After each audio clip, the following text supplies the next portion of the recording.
strictly speaking, if you have multiple coded your items in your build, you must select this option at the top. So once you've done that, click OK. And what it'll do is it'll very quickly, now that would have worked very quickly, so I'm just going to open that job again. As you can see, what it's done is it's taken the original bill of quantities document. I'll just have a look at that. BOQ to be coded. Sorry, we're just getting a little bit of feedback there from just to reiterate some of the new some new people have joined. If you've got a mic active, the background noise can be heard by the other attendees. So if you find there's a bit of background noise in your office, what you can do is in the GoToMeeting control panel, there's a little green mic beside your name, and you can just click on that green mic to mute yourself. Just to be aware that any background noise can be heard by all. Sorry. So to go back to where I was, our original document, I'll open it up here, the BOQ to be coded, was in a particular elemental type layout: demolitions and alterations, internal walls partitions, and internal walls completions. After coding it up and running the analysis on it, we now have the same job in a trade package type layout. So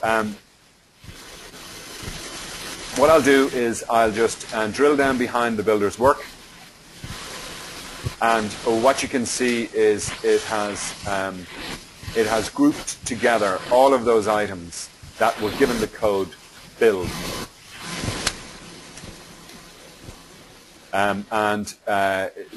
In effect, that's what the analysis function has done. It has looked at the original document, and it is now grouping those items together by code. So if I go into the plastering section, you can see it has grouped all those items that were given the code plast. And then we have two sections here, which would be duplicates of one another, the woodwork supply and the woodwork fixing. If I go into the woodwork supply, you can see those items were given a code in the rate buildup, both a woods code and a wood F, which is woodwork supply and woodwork fixing. These have all been brought out into individual packages of their own.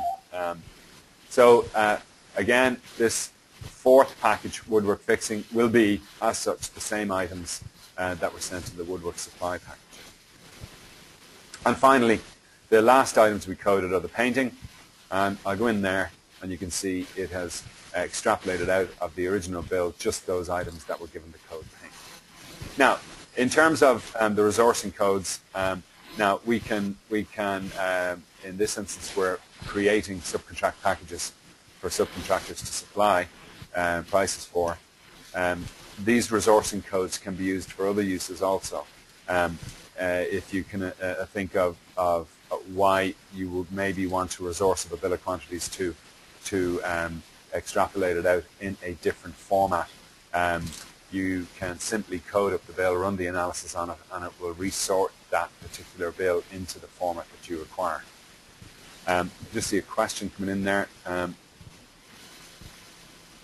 Okay. Okay, from Michael. Just saying he's muted. If you can take the option use mic and speakers, you should be able to hear everything that's going on. Just bear with me 2 seconds till I just send Michael a message here on that. Sorry. Okay. Let's continue on.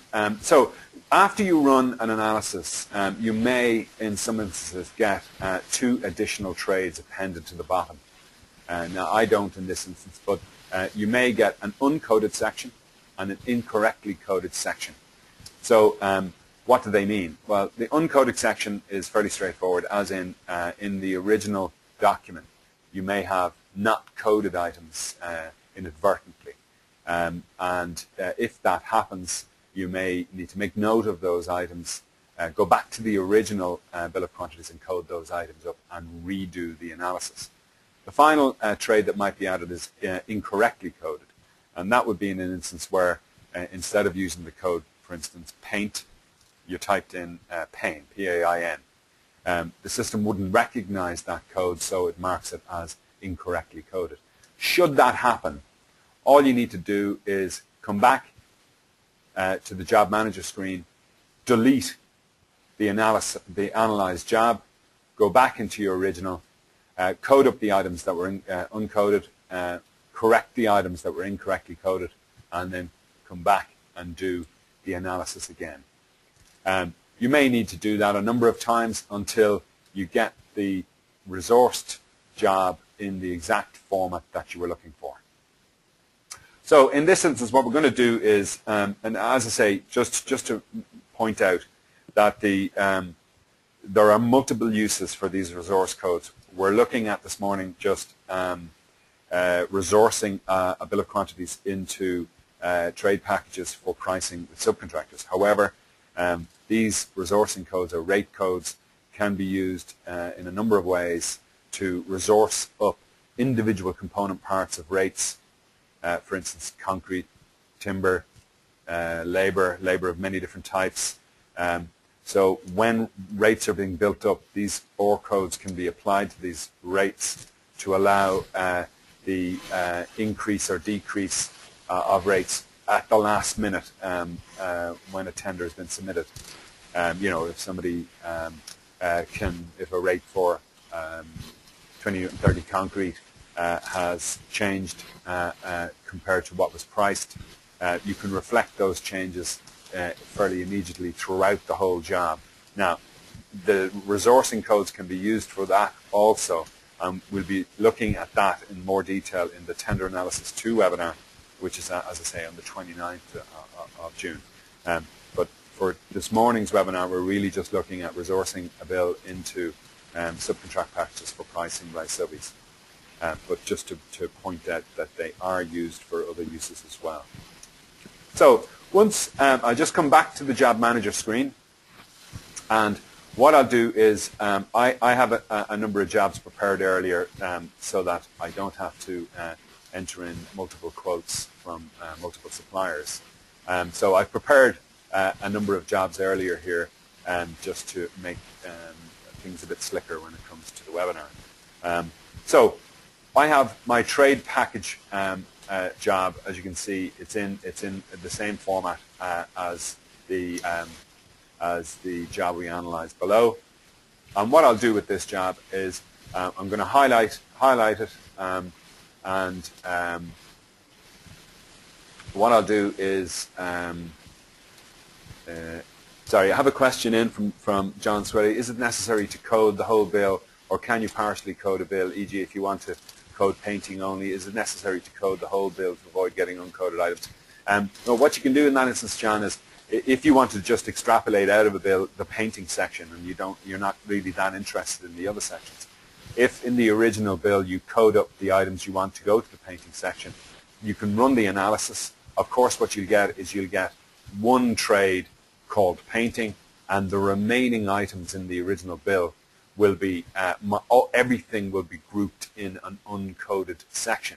So you could simply delete that uncoded section in the analyzed job, print off your painting section, and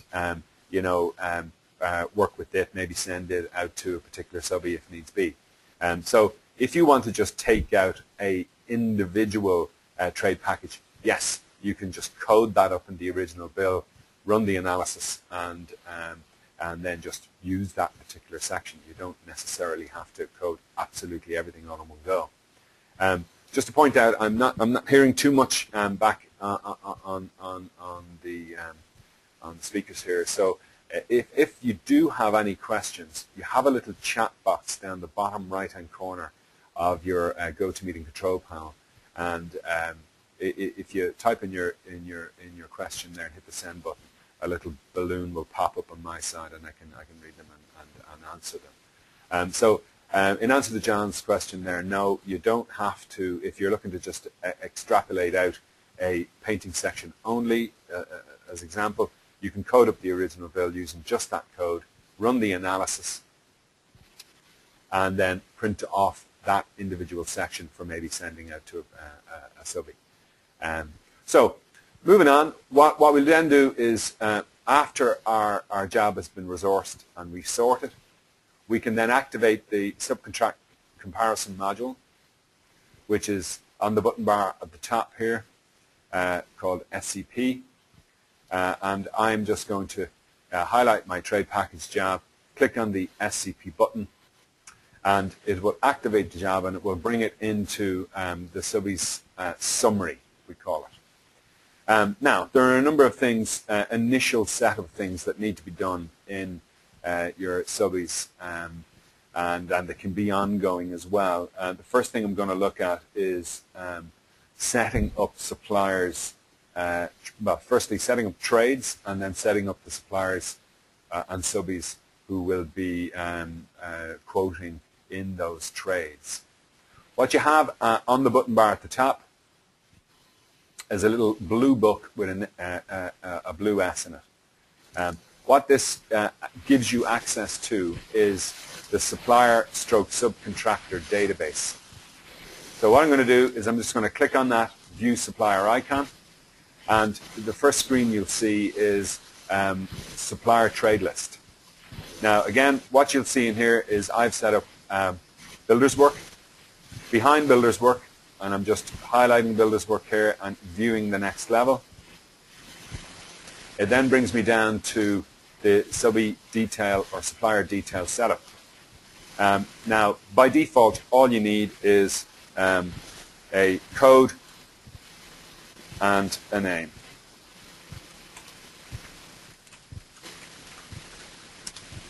In the top section here, there are multiple other fields that you can fill out, which is, effectively a subcontractor stroke supplier database: mobile number, address, phone, email, location, and so forth.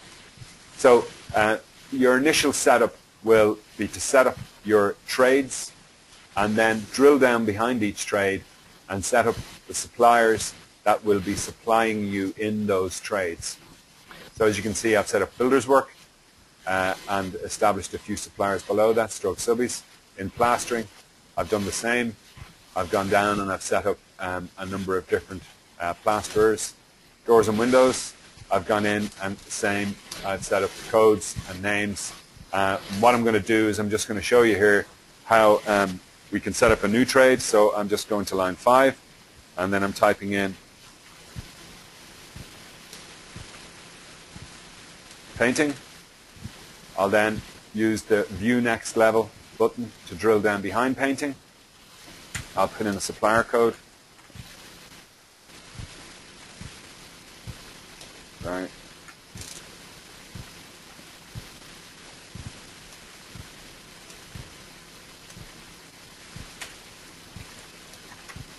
I'll go to the next line.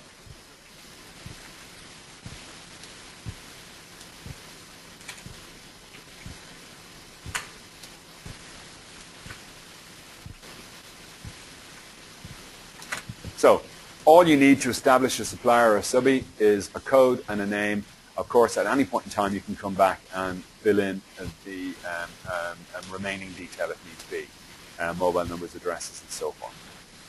So once you have your trades established and the suppliers stroke subbies that will be supplying quotes, or who you want to supply quotes for those packages, what you then can do is exit out of your supplier trade list. I'll just point out before I leave here that at any point in time, you can come back into this